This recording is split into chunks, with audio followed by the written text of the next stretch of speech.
नमस्कार दर्शकों, जगतगुरु तत्वदर्शी संत रामपाल जी महाराज जी के भंडारे में आए बैतूल आश्रम में जज ने क्या कहा उनके ऊपर लगे आरोपों के बारे में है। तो वीडियो में अंत तक जरूर बने रहे। वीडियो को लाइक करें, चैनल को सब्सक्राइब जरूर करें, साथ ही अपने दोस्तों के साथ यह वीडियो जरूर शेयर करें।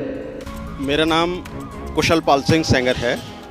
और मैं रिटायर्ड डिस्ट्रिक्ट एंड सेशंस जज रहा हूँ। अभी फ़िलहाल संत रामपाल जी महाराज का शिष्य हूँ और आज इस दिव्य धर्म यज्ञ के उपलक्ष्य में मैं यहाँ बैतूल आया हुआ हूँ। अच्छा, आप सेवानिवृत्त? हाँ जी हाँ। मेरा पहला सवाल आपसे यही रहेगा कि आपने जज के तौर पे तो पूरे दुनिया समाज को, कानून, संविधान को, सारी चीज़ों को आपने देखा ही है और बाबा रामपाल जी के ऊपर तो तमाम सारे केसेस लगे हुए हैं और आप लोगों का काम तो न्याय करना होता है और अपराधी को और आरोपी को उसकी सज़ा तक पहुंचाना होता है, जबकि इनको सज़ा मिल चुकी है, लेकिन फिर भी आप इनसे जुड़े हुए हैं। जज के तौर पर अगर मैं आपसे पूछूं तो क्या ये ठीक है या ये गलत है और आपका इस पर क्या कहना है? देखिए, क्या है कि जब तक आध्यात्मिक ज्ञान नहीं होता किसी भी संत का एवेल्यूशन करना मुश्किल है। अब जज रहने के साथ साथ मैंने अध्यात्म का भी बहुत गहन अध्ययन किया है, इसलिए बहुत गहराई से अध्ययन करने के बाद में यानी सारे पंथों को मैंने बहुत करीबी नज़र से देखा है। सारे जो मूल धर्म ग्रंथ हैं उनको बहुत गंभीरता से अध्ययन किया है, जैसे वेद हैं, गीता है, पुराण हैं, यहाँ तक कि बाइबल है और कुरान शरीफ है। ये जो मूल सभी धर्मों के ग्रंथ हैं, गुरु ग्रंथ साहिब का भी कुछ अध्ययन किया है। तो जब सारे धर्मों का गहन अध्ययन करने के बाद में मुझे जब ये पता चला कि संत रामपाल जी महाराज जो बोल रहे हैं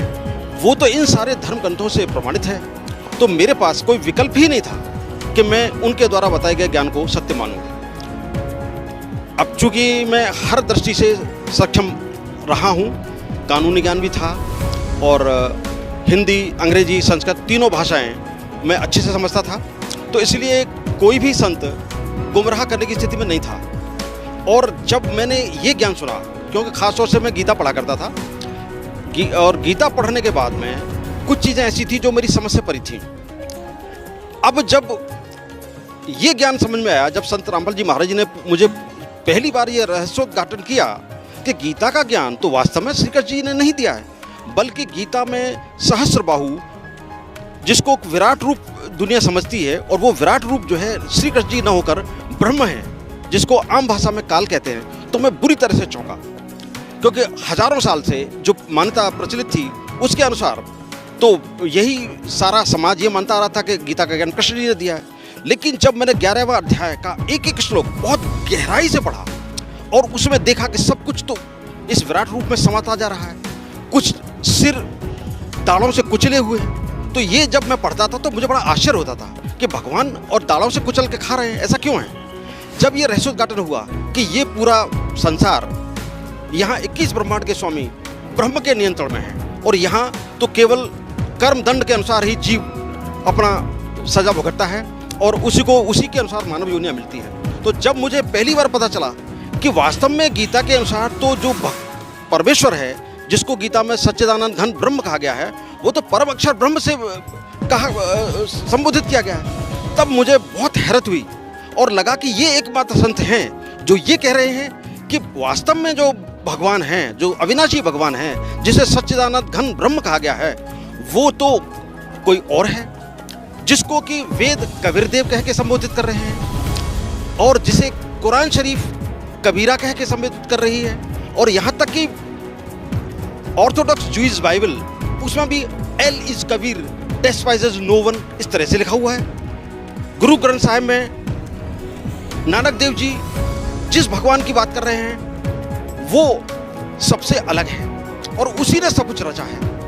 और उन्होंने जो वाणी बोली हैं उनको अभी तक उसका जो गूढ़ रहस्य है समझने में लोग असमर्थ रहे। पहली बार जब संत रामपाल जी महाराज जी ने एक एक चीज को बहुत गहराई के साथ खोलकर बताया, तो जो आध्यात्म की समझ नहीं रखते हैं उन लोगों ने उनका विरोध किया।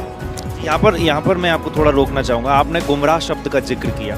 हो सकता है आप गुमराह हो रहे हो, भले ही आप पूर्व जज रहे हो, आपकी बौद्धिक क्षमता काफ़ी बेहतरीन रही हो, दुनिया समाज का आपके पास भले ही ज्ञान हो, लेकिन कहा जाता है कि कई संत तंत्र विद्या को भी जानते हैं, सामने वाले को वशीभूत कर लेते हैं। तो कहीं आपके साथ ऐसा तो नहीं है और आपको पता भी ना चल रहा हो? नहीं, देखिए क्या होता है कि हम अनुभव के आधार पर सच और झूठ का फैसला बहुत कुछ करते रहे, प्रमाणों के आधार पर करते रहे,